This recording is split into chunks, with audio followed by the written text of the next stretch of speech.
दोस्तों, किसी ने क्या कमाल की बात कही है कि मूर्ख से बहस करने से बेहतर है चुप रहना, क्योंकि मूर्ख से कभी भी कोई नहीं जीत सकता। ये बात बिल्कुल सत्य है दोस्तों, बात थोड़ी पुरानी है। एक बार एक जंगल में एक गधे और एक बाघ के बीच झगड़ा हो गया। झगड़े की वजह थी घास। दोस्तों, गधे का कहना था कि घास नीली होती है, जबकि बाघ कह रहा था कि घास हरी होती है। और इसी को लेकर बात इतनी बढ़ गई कि जंगल के सारे जानवरों में फैल गई। जंगल के सारे जानवरों ने गधे को बहुत समझाने की कोशिश की कि घास नीली नहीं हरी होती है, लेकिन गधा क्यों मानने वाला था। गधा अपनी जिद पर अड़ा हुआ था और बार बार एक ही बात की जिद कर रहा था कि नहीं, घास हरी नहीं नीली होती है, घास हरी नहीं नीली होती है। बाघ और गधे की इस लड़ाई के बीच झगड़े को ज्यादा बढ़ता देख जंगल के कुछ जानवरों ने उनको एक उपाय बताया कि तुम अपना फैसला जंगल के राजा शेर के पास जाकर करवाओ, वहां तुम्हारा फैसला हो जाएगा और तुम्हें भी ये पता चल जाएगा कि घास हरी होती है या नीली। गधे को ये बात समझ में आ गई। गधे ने जंगल के राजा के पास जाने का फैसला किया। जंगल के राजा शेर के पास पहुंचकर गधे ने कहा, महाराज की जय हो। महाराज, आप हमें ये बताएं कि घास नीली होती है या फिर हरी। शेर ने कहा कि तुम्हें क्या लगता है। तब गधे ने कहा, महाराज, मेरा मानना है कि घास नीली होती है, जबकि बाघ बार बार इसी बात पर लड़ाई कर रहा है कि घास हरी होती है।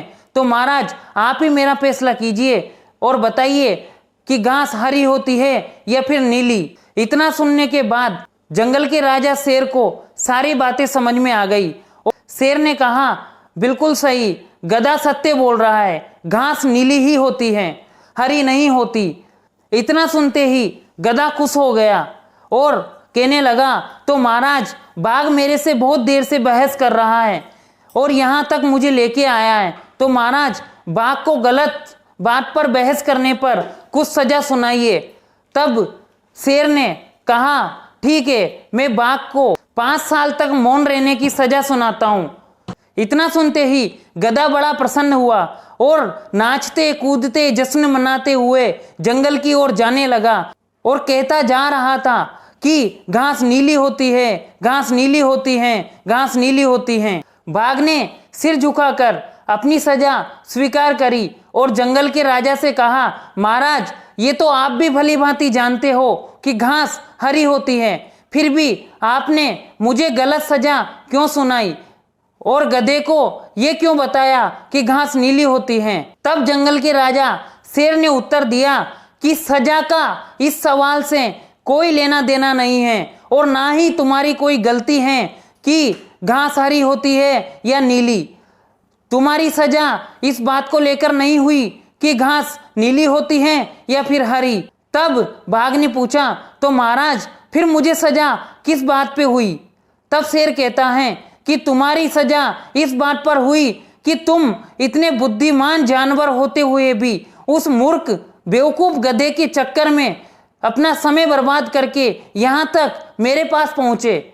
इसलिए मैंने तुम्हें अपना और तुम्हारा दोनों का अमूल्य समय बर्बाद करने के लिए ये 5 साल की सजा सुनाई है, ताकि तुम इस बात को समझ सको कि मूर्ख से बहस करना कितना बड़ा अपराध है, और साथ ही साथ तुम इस बात को भी समझ पाओ कि मूर्ख से बहस करना कहाँ की इंसानियत है। इसलिए मैंने तुम्हें ये सजा सुनाई।